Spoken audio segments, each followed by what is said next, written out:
Өзү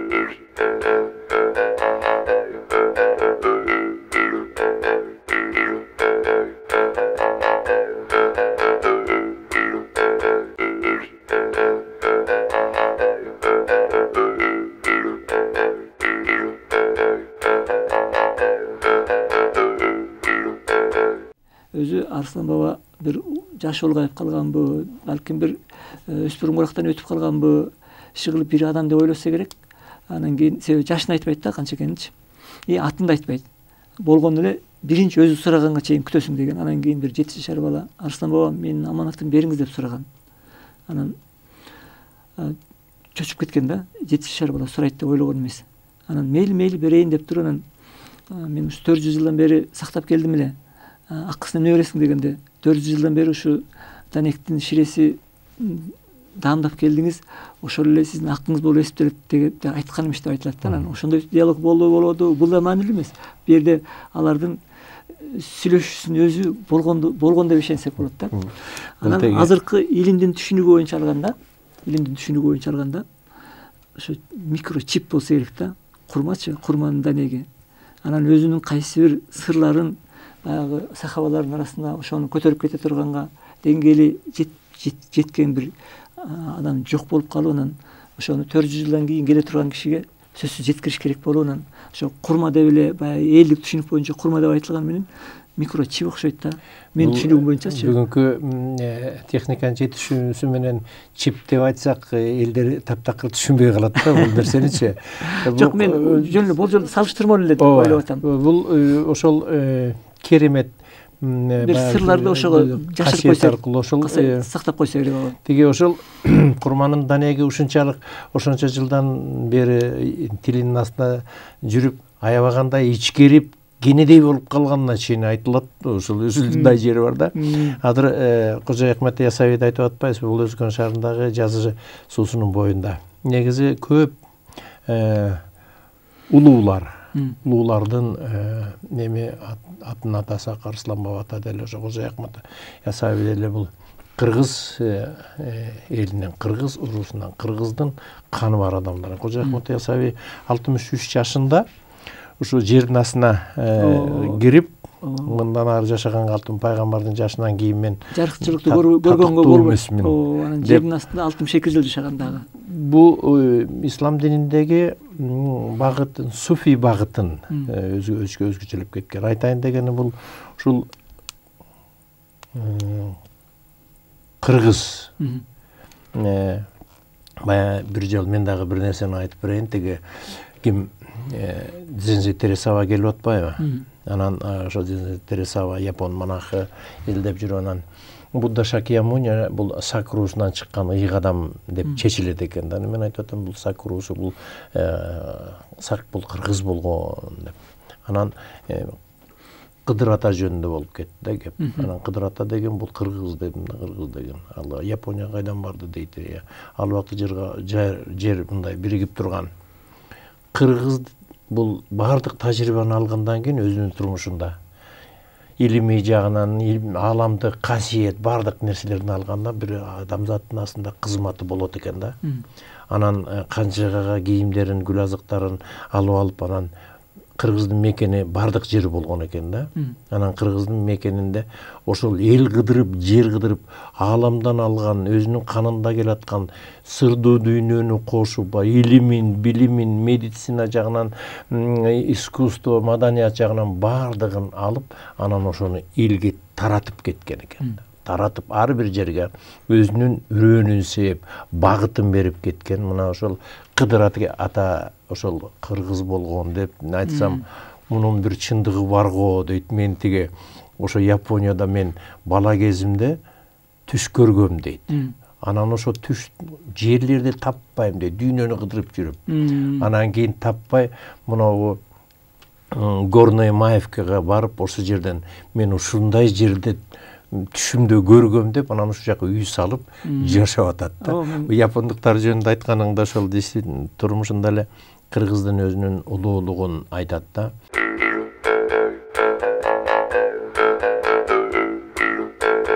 Сырлардын чоң жана кичинеси болот. Ааламдык сырлар, адамга өзүнө берилчү түш аркылуучу сырлары, аян аркылуу сырлары, чоң ааламдык сырлар.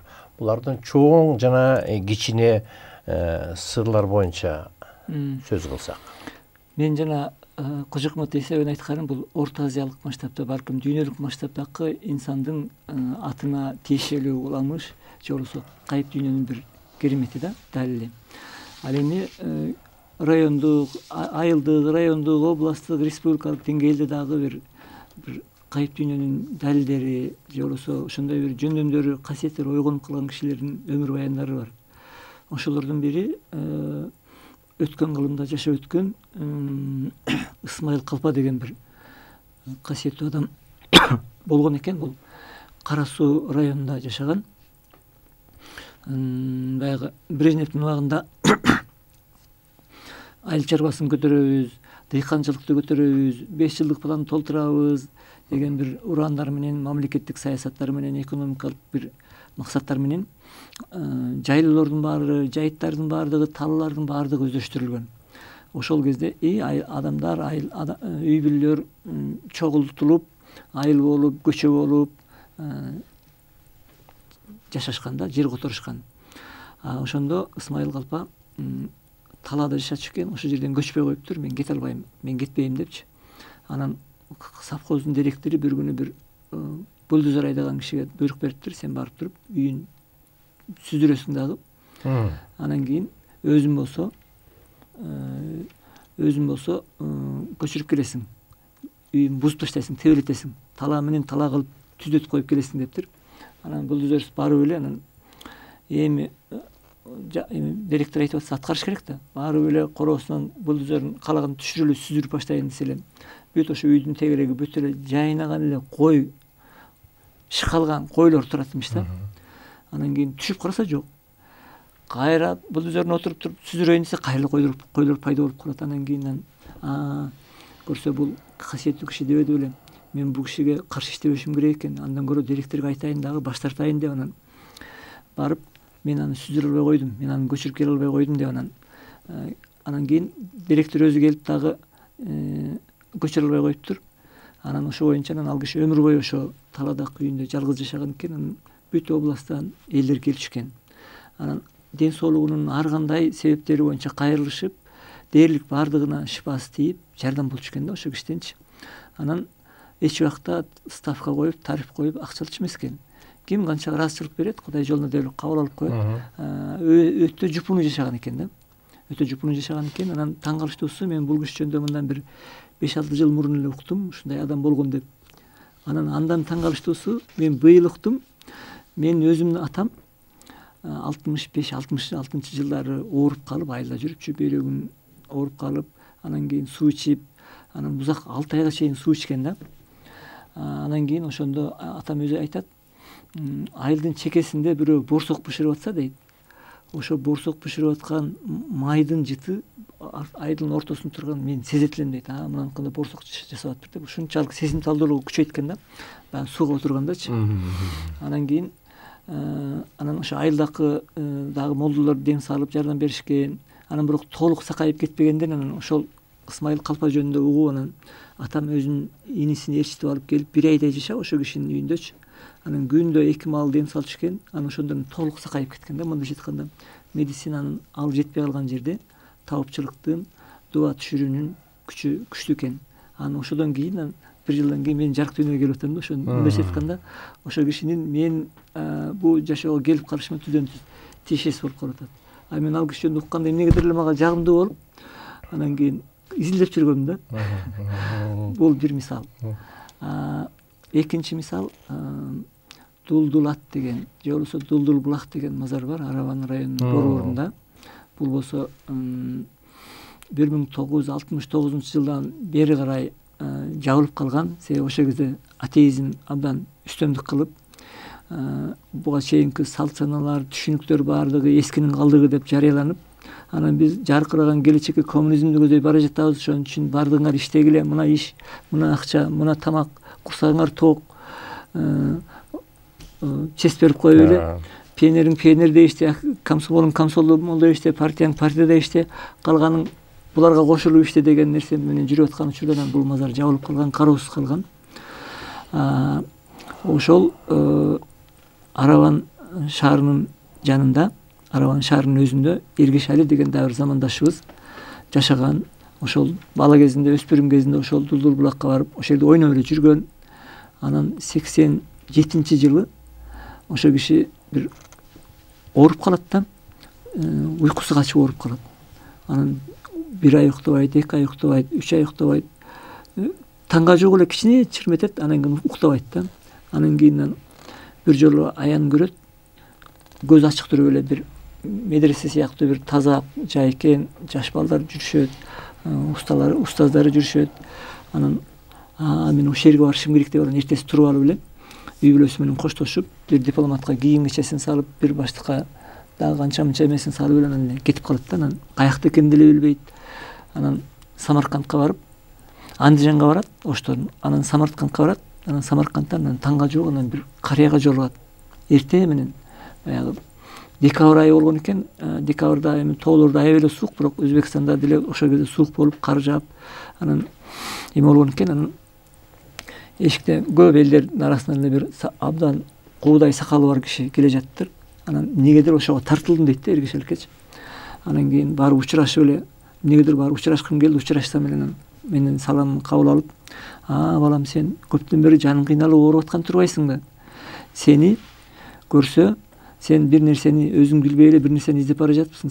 Сени көрсө Кожо Ысмайыл Олия деген бир ыйык инсан өткөн, бул мындан көп кылым мурун жашаган, ошонун медресесине чакырып атыптыр. Ошол жака барсаң жакшы болосуң деп айтыптыр да. Анан кийин мейли мен барайын деп эле анан рахматын айтып, анан эметкенде эле эми коштоштук экөөбүз. Анан сурайт. Мен ушинтип ден соолугум жабыркап, үй бүлөмдү таштап, ушинтип тентип жүрөм. Менин ден соолугум калыбына келеби дегенде бата берет да. Сен жакшы болуп кетесиң. Сен узак өмүр сүрөсүң.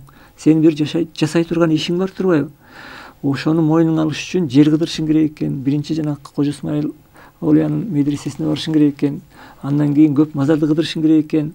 Анан кийин өзүңдүн жолуңду таап келип, анан кийин өзүң айылыңда бир жасай турган ишиң бар экен деп айтат да. Анан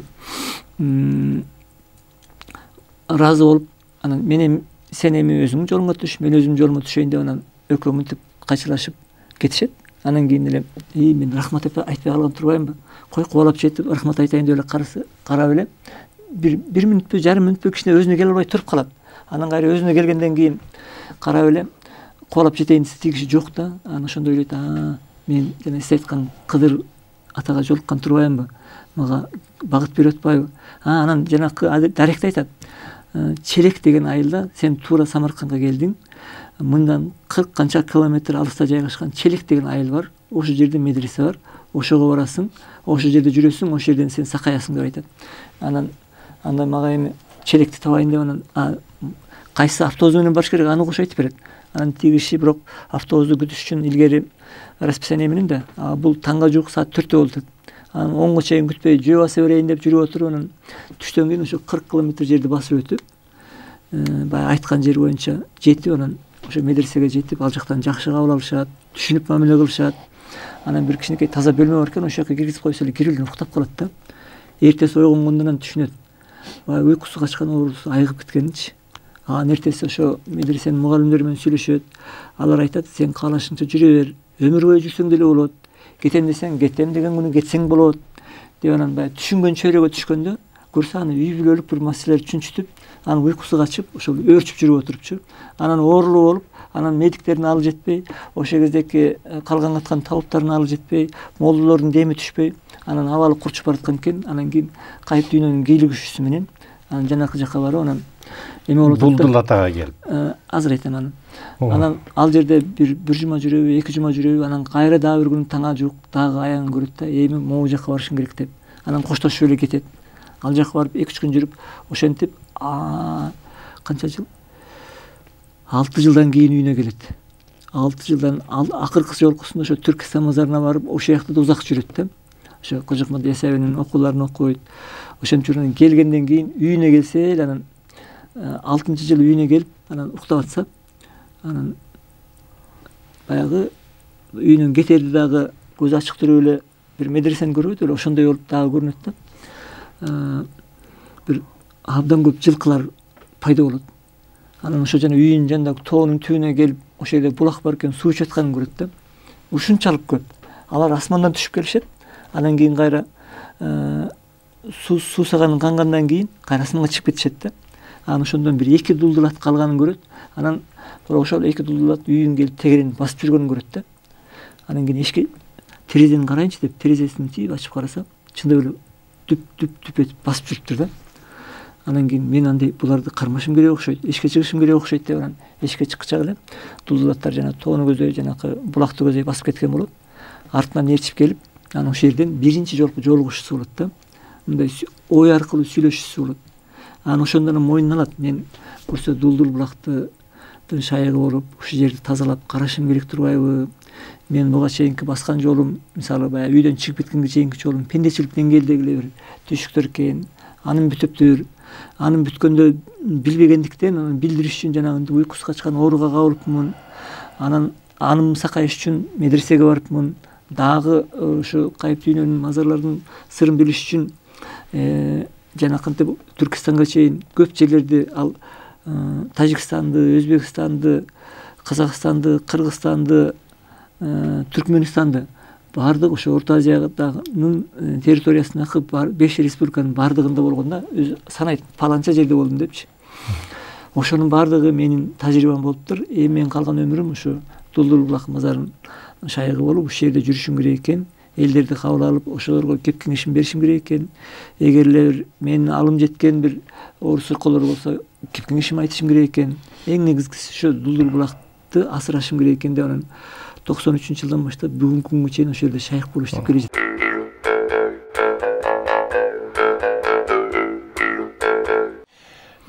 Жакшы уламыш экен.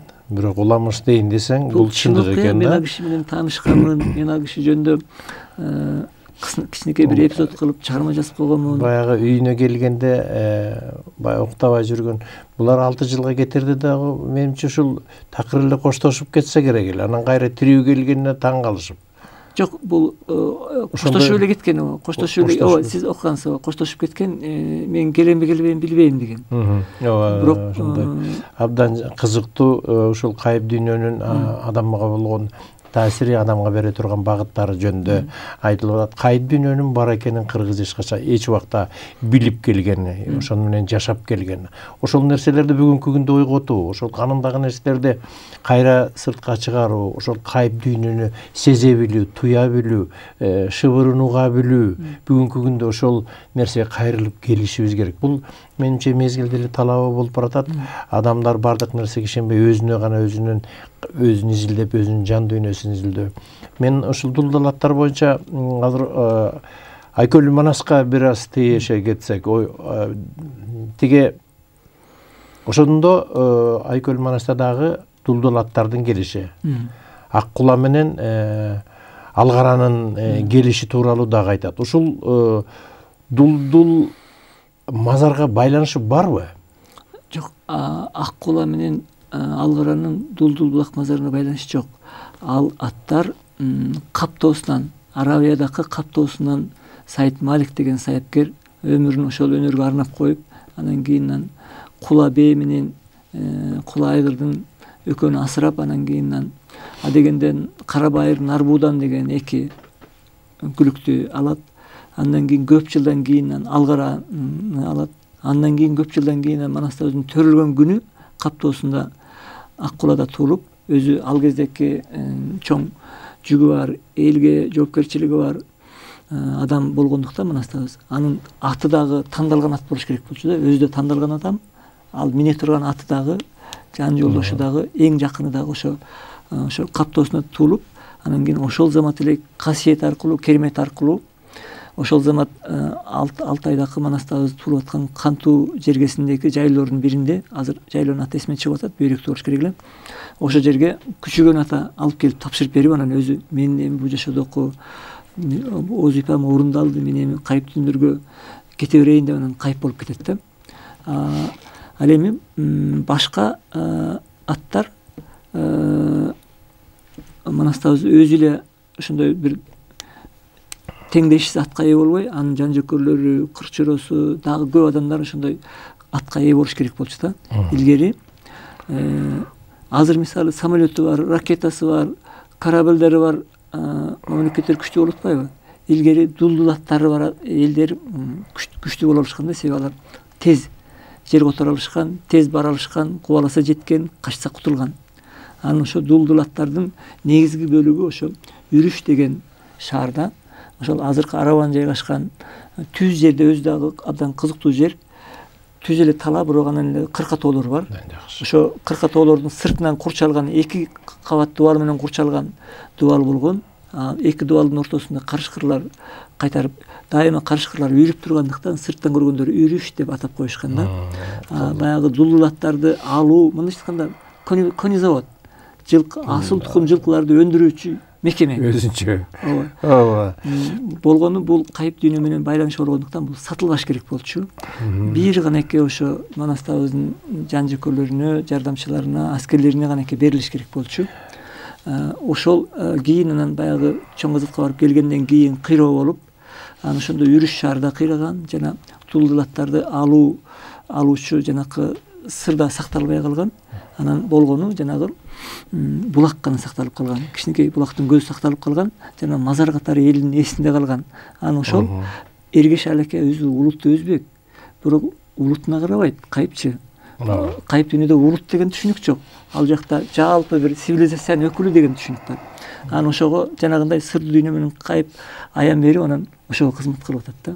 Бу азыр биз башка бир инсандардын сырдуу дүйнөдө кандайдыр бир окуяларга туш болгону жөнүндө кеп кылып атабыз. Сиз өзүңүздүн турмушуңузда кандайдыр бир сырдуу окуяларга туш болдуңузбу?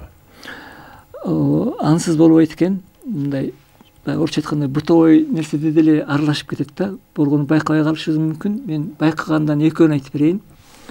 Будда жөнүндө 2 томдук китеп, Нактитхан деген Вьетнам олиясынын китеби, Будда жөнүндө өтө сонун китеп да. Ошону жана сиз айткан Тересаванын окуучусу Сергей Коростелев деген жигиттен алып окуп атканын. Андан сырткары Махатма Ганди жөнүндө дагы бир замандаш жазуучубуздун өмүр баяны ушу 3 китепти окуп жүргөмүн. Анан которсомбу деген ниетим бар эле, ошон үчүн окуп бүткөндөн кийин бербей эле чоюп, Сергей мен дагы окугум келип атат, же болбосо Сергей менен муну которгум келип атат деген шылтоолор менен үйдө сактап жүргөмүн. Анан жакын кишилериме берип окутканмын. Кайра аларды алып келип үйдө сактап жүргөм. Анан бир күнү ошол 3 китеп Сергейге алып барып берели десем, жоголуп кетти да. Мен келинчегимден сурайм, сен бердиңби деп, ал менден сурайт, сен бердиңби депчи. Анан эле баягы убада берип койгонбуз, беребиз депчи. Анан кийин уяла баштадым да, кабы ушундай баалуу китептер эле, же булар сатыкта жок, сатып алып деле берип койсом болот эле, мурда деле жанакы шылтабай эле берип койсом болмок экен деп өкүнүп атам. Анан бир күнү кайсы бир себептер менен эрте барып калдым да үйгө. Үйгө барсам, үйгө барып кирип эле мен бөлмөмө кирсем, мындай ушундай тегерек стол бар, ошонун үстүндө жана 3 китеп турат да. Анан дароо эле телефон чалдым келинчегимечи. Аймира, сен китептерди алып келип койдуң беле десем. Ал орусча сүйлөндү. Что смеешься, что ли? Мен жоголуп кетпеди эле, мен аларды каяктан алып келем депчи. Анын столдун үстүнө келип пайда болуп калды. Анан демек биз кармабашыбыз керек окшойт, китепти кайтарып беришибиз керек окшойт деп анан кийин Сергейге кайтарып бердик. Бул биринчи окуя. Экинчи окуя, Новый Покровкада жашайм ушул кезде. 99-жылы үй сатып алып көчүп барганмын. Анан кожоюндан анча-мынча буюмдар калган болчу. Анан бир гаражда бир эски сандык, жыгач сандык жатчу. Анан бир жолу ушу жазмалып эле, жаймалып эле мен уулум экөөбүз эшикте бир ойноп жүрдүкпү, иши эшикте жүргөнбүз. Анан жана сандыкты күнгө чыгарып койгонбуз. Анан мындай ачылыш керек да. Анан бир маал деле жана сандыктын капкагы кескин түрдө көтөрүлүп ачылды дагы. Анан моунтуп ичинен бир ушундай чоң күч менен түрткөндөй болуп капкага жанакы эмеси темирден ошол жерден ажырап кетти дагы, ыргып барып түшүп калды. Өзүнөн өзү. Анын ичинде кандайдыр бир күч бекинип жаткан окшойт да. Анан күн тие баштаганда анан козголуп анан жанакы буркуп кетти окшойт да. Же болбосо мени Кудай сактап, же баламды Кудай сактап экөөбүз наракта болуп калдык окшойт дагы. Жанагы эгер ошол күч менен урганда жөн эле талкалап эле кетмек да. Анан бүгүнкү күнгө чейин түшүнбөйм эмне күч болду депчи. Демек бул сандыкты өрттөп жиберишим керек турбайбы деп анан калганын тактасын аябай майдалап туруп өрттөп жибердим. Өрттөп жибердим, өрттөп жибердим.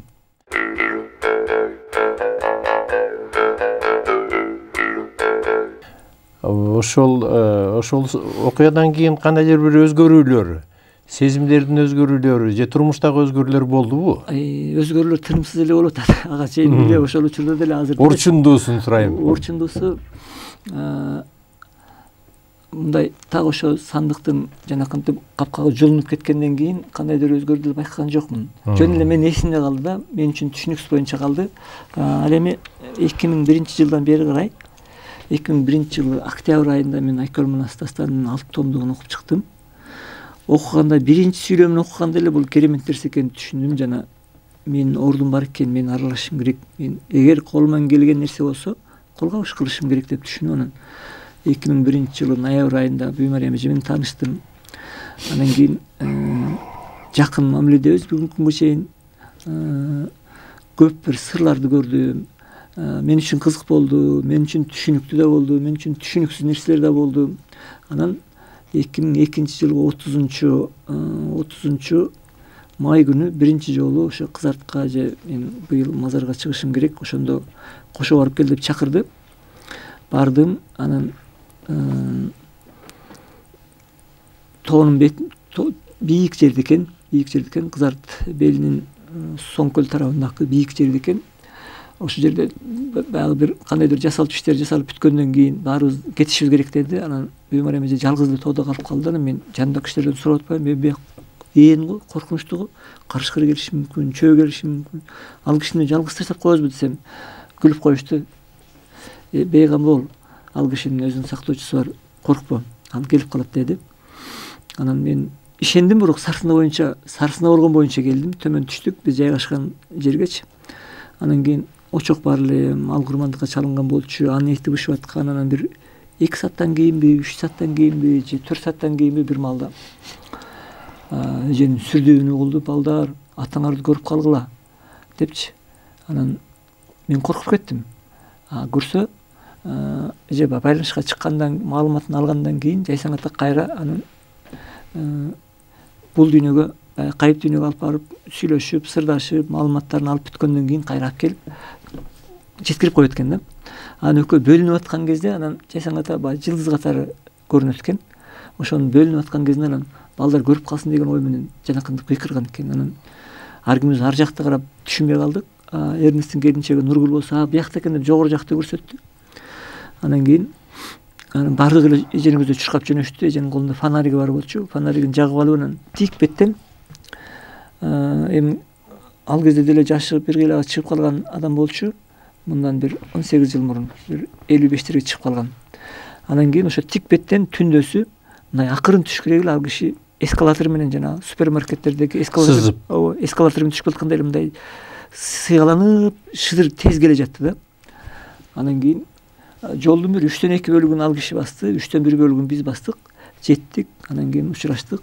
Бүгүн байланыш жакшы болду, белги жакшы болду, көп маалымат алдым деп кубанган боюнча келди. Анан кийин ошол биз турган беттин маңдай жактагы бетте жайсаң атанын мүрзөсү бар да, кабыры бар. Анан ошол жакта карасам эле мындай бир нур сыяктуу нерсе бүдөмүк болгон, үрүл-бүрүл караңгылыктан көрүнгөн. Мындай фонариктин жарыгындай болуп, мындай 3 бурчтук болуп, мындай жогору көзгө чыгып турат да. Анан жакшылап карасам, кайра мынтип жийрилип келип жок болуп калат. Кайра пайда болуп калат. Анан кийин мен эжеден сурадым, эже жакты карасаңыз эмне десем, сен биринчи жолу келгенде эле көзүңө бир нерселер көрүнүп сага белги болуп аткан турбайбы, бул жакшы белги балам деп койду. Анан дагы көпкө карап турдум. Анан кийин ошол жана пайда болуп аткан жарык мындай кубула баштады да. Өзү жарык жалпычу эле жок болот да. Ал болсо мынтип жийрилип келип бияка жок болуп калат, же мынтип жок болуп пайда болуп калат. Ошону көпкө чейин мен баягы бир сонуркап жаш баладай болуп кыйла карап турдум. Анан кийин ай көтөрүлүп келип, айдын жарыгы активдешкенден жанагы жарык көрүнбөй калды.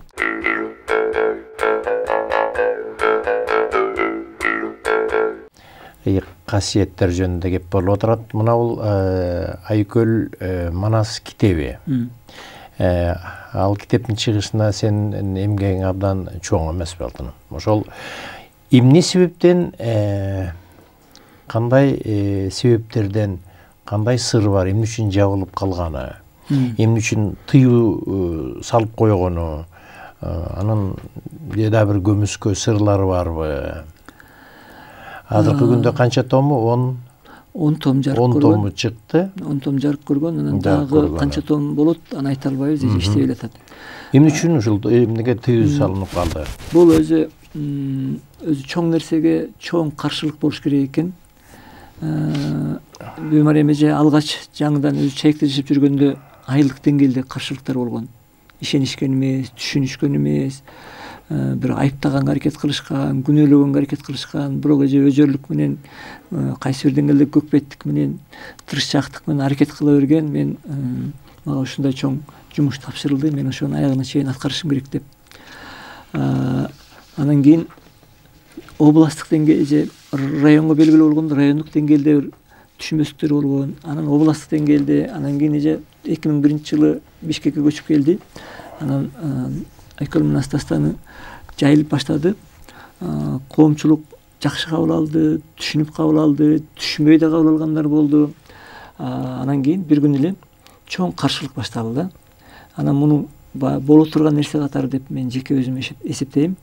Себеби жана башында айтпадым, чоң нерсеге чоң каршылык болуш керек экен депчи.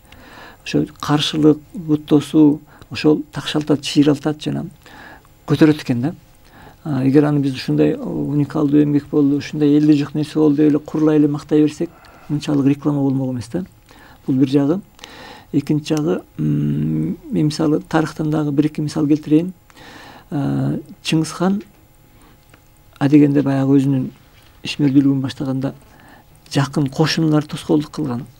Аларды жеңгенден кийин чоң уруулар тоскоолдук кылган. Аларды жеңгенден кийин анан 20 жылдын ичинде ички каршылыкты жоюп бүткөн да, 20 жылдын ичинде. Андан кийинки 20 жылда дүйнөнүн бардыгын багындырганга жетишкен. Мындайча айтканда ички каршылык деген күчтүү болот экен. Ошол жанакы эжеге чайыкта болгон тоскоолдук же республикада болгон тоскоолдук, ушулардын бардыгы ички каршылык деп билем менчи. Анан муну туура түшүнүш керек. Биз ишмердүүлүгүбүздү жүргүзүп аткан учурда бир шашкан учурларыбыз да болуптур. Биз өтө катуу аракет кылып ийиппиз. Кимдирүүгө жакпай да калыптыр. Ошол тажрыйбалардын баардыгын эске алдык эмичи. Анан кийин 12-жылдан 16-жылга чейин тынымсыз массалык маалымат каражаттарынан жамандоолор болуп турду да. Булар калмактар экен, анан булар жалганчылар экен, анан булар бурмалап атыптыр. Бир 10 чакты доомат бар болчу, ону тең жалган болчу. Бирок баягы Геббельстин сөзү бар. Жалган канчалык коркунучтуу болсо, ошончолук ага оңой ишенип депчи.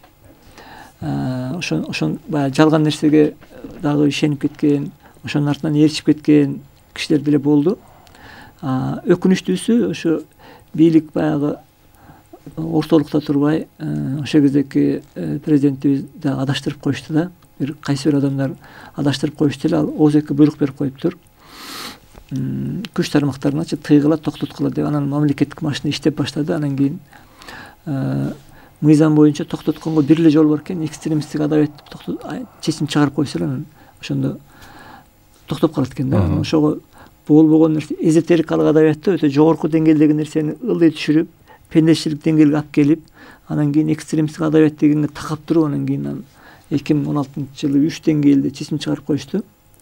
Райондук, областтык, анан жогорку соттун деңгээлиндечи. Анан ошон үчүн азырынча тыюуга түшкөн адабият катары аны таркатканга, чыгарганга, сактаганга акыл жок деп туруп атабыз. Бирок бул өзгөрөт. Бул өзгөрөт, сыноо катары келди да. Анан ошо сыноонун деле бүтө турган убактысы болот. Анан ошо бүтөт деп мен терең ишенем. Ооба. Сөзсүз түрдө болот бул сыноо. Абдан чоң катуу сыноолор менен берилди эжеге дагы. Өтө чоң сыноолор. Андай сыноолорду кээ бир адамдар көтөрө алгыс сыноолор болду. Мына ушул кайып дүйнө адамзаттын тагдырына, ден соолугуна, кызматына таасир берип өзгөртө ала турган улуу өзүнүн күчтөрү бар. Мен маселен айтат элем, ушундай ыйык, ушундай бийик деңгээлдеги чыгарманы Бул адамдын акылынан чыкпаган чыгарма, бул кайыбынан келген, баягы улуу акыл эс казынасынан келген чыгарма. Мына ошого тоскоол болгон күчтөрдүн көрө турганы бар дейм да. Ооба, албетте кызматын аткарып атат. Ырчуул менен Жайсаң ата өзүнүн кызматын ааламдан түшүп аткарып келген дейле. Мына бул жерде бирок көрө тургандары бар дегеним билесизби, мен ошону ачык эле айтып койгум келет. Бул жердечи маселен ошол убакта президентибиз Атамбаев президентибиз ушуга каршы чыкты да. Эми адаштырып коюшту кишини. Ооба, эми каршы чыкканда өзүнүн эмеси эмес, бийлиги бар эле, ошол макул бөлүп уруксат болуп калды.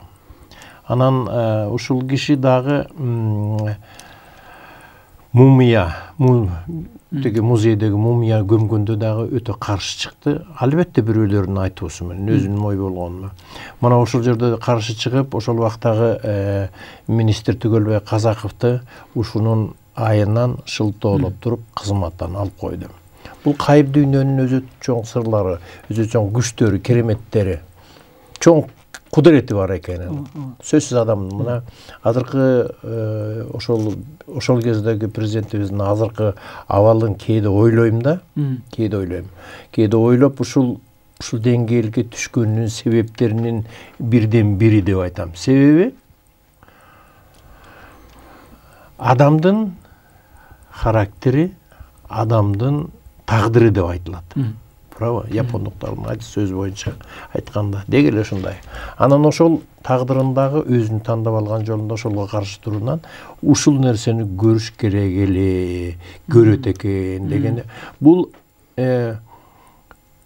кайып дүйнөнүн менен аяр мамиле кылыш керек деп айткым келет. Аста мамиле кылыш керек. Астейдил мамиле кылыш керек деп. Мына ушул нерселерде бул ар бир кыргыз өзүнүн көкүрөгүндө туюп эле жүрөт. Бирок ушуну биз кулактап турушубуз керек, айтып турушубуз керек. Айланайын абайла, алаңдабай жай айда дегендейчи, маселенчи.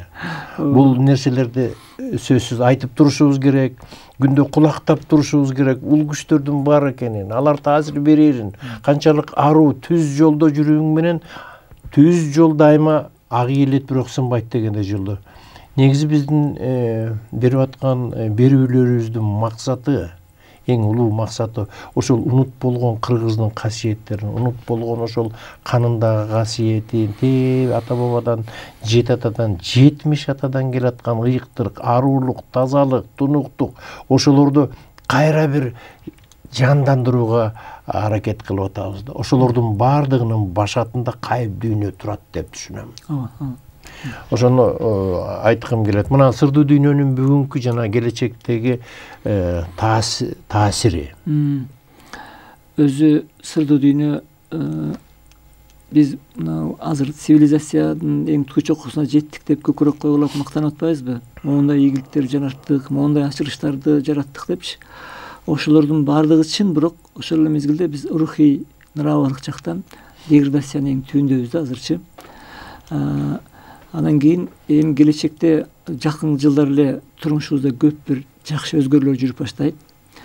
Экологияга зыяндуу нерселерди токтотууга мажбур болобуз. Бир эле Кыргызстанда эмес, бир эле Орто Азияда эмес, бүт дүйнө жүзүндөчү.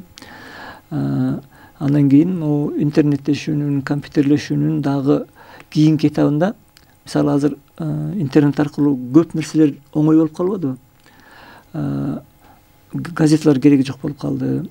Дагы көп нерселер, реклама кызматтары кереги жок болуп калды. Ар ким өзүнүн телефонунан реклама жүргүзүп алат да. Дагы ошол интернеттешүүнүн шарапаты менен дагы көп нерселер жеңилдейт. Дагы көп бир өзгөрүүлөр жүрүп баштайт. Жана кийинки этабында бул баары бир аппаратура да, бул баары бир микротехника да, технология да. Кийин жүрүп отуруп ушуларды болсо адам өзүнүн мээси аркылуу эле, өзүнүн жөндөмүн ойготуу аркылуу эле мен сизге телефон чалбай эле ойман эле акылеке жолугушалы деп оюмду жиберсем, сиз кабыл аласыз да, макул болосуз да. Ушундай бир нерсеге келебиз. Табигат менен толук камыр жумур болууга, гармониялашууга келебиз да. Ошону көздөй бара жатабыз. Ошол жолдо, ошол өнүгүүдө, ошол келечектеги бир өзгөрүүдө көчмөн элдер биринчи жолдо болуп калышы мүмкүн. Кайсы бир алдын ала айткан экен, кайсы бир ол Первым станем тот, кто был последним дейт да. Библияда бар. Библияда. Акыркы келип аткан чоң жарышта акыркы келип аткан биринчи болуп калат дейт. Мында жатканда жарыш мурда биякты көздөй баратса, кийин кайра артты көздөй жарыш башталат да. Ошондо артта калган киши биринчи болуп калат да. Биякты көздөй жарышканда. Мындай тизилип бул жакка бараткандар баягы кругом дегендей эле болуп калат да. Анан себеби дегенде бул багытта бараткан заман азыр башка багытта баратат. Башка багытка бурулду дегендей түшүнүктө. Ушул абдан туура айтасың, көчмөн дүйнө таанымы бар адамдар ушул көчмөн дүйнө таанымы, ааламды таануу, табиятты таануу, ошол адамдар өзүн таануу аркылуу Кудайды таануу аркылуу Кудайдын каалаган эмне эле ошо адамды жаратып атканда эмне жумуш кылдыргысы келди. Ошону аныктап туруп ошого кызмат кылуу. Мына ушуга келебиз да. Мен азыр сырдуу дүйнө теле берүүдө Атамгүл Осмонкулованын мезгил сабактарын катары менен китеби боюнча колубуздан келишинче ошону чечмелеп, ошолорду элге тартуулап келебиз. Бир сонун күндөр бар алдыда. Бир сонун күндөрдө Айкөл Манас Бүбү Мариям эжени жазган. Айкөл Манасты ушундай маңдай теске отуруп, 2 кишиби, 4 кишиби, 5 киши сөзсүз түрдө ошол ичиндеги купуя сырларды мезгил сабактары менен аралаштырып, жуурулуштуруп, ушундай бир чоң сабактар өтөт деген менин толук ишенимим бар. Кудай берсе мен да ошентип ишенем, жана жакынкы мезгилде эле Кудай берсе, жакынкы мезгилде эле бул иш жүзүнө ашат. Абдан жакшы, бул себеби дегенде эме ушул нерсени билип таанып калган адамдар баары сезип турат. Бул бүгүнкү күндө өтө абадай керек нерсе экенин. Анын тек гана баягы Баатыр Манастан сырткары өтө көп купуя сырлар бар экенин ошону элге жеткиришибиз керек. Ачык даана далилдери менен бар да бул жердечи. Ошондуктан ушул берүүдөн пайдаланып биздин ушундай асыл адамдарыбыз бар кайып дүйнө менен жашаган ушундай кыргыз элинин келечегине түздөн түз көрсөтпө курал катары берип аткан чыгармалары дейбизби, маалыматтары дейбизби, ошол адамдардын өмүрлөрүнүн узундугун, ден соолугунун чың болушун, жан дүйнөсүнүн жөндөн жөн кыйналбасын тилек кылабыз. Ошондой адамдардын бири биздин Бүбү Мариям эжебиз. Биз урматтаган, канчалык бийлик тоскоолдук кылбасын, канчалык кээ бир көрө албастар ушундай тоскоолдук кылбасын, мунун арты улуу чындык экенин билебиз. Бүбү Мариям эжебиз бар болсун, алтын башыңыз аман болсун. Мына ушундай сөздөр менен бүгүн сиздин келип маек куруп бергениңизге менимче абдан кызыктуу болду. Чоң ыраазычылык билдиребиз. Дагы ушундай бир оюңуз, тилегиңиз болсо, же көрүүчүлөргөбү, же айтылбай калган сөз болсо, дагы микрофон сизде. Эми урматтуу замандаштар, бардыгыңыздарга чың ден соолук, абдан жарык маанайларды каалайм. Талыкпай издене берели, иштей берели, ийгиликтерди жарата берели, кемчиликтерди жое берели, кең келечекти камсыздайлы. Бардыгыбыз биргеликте.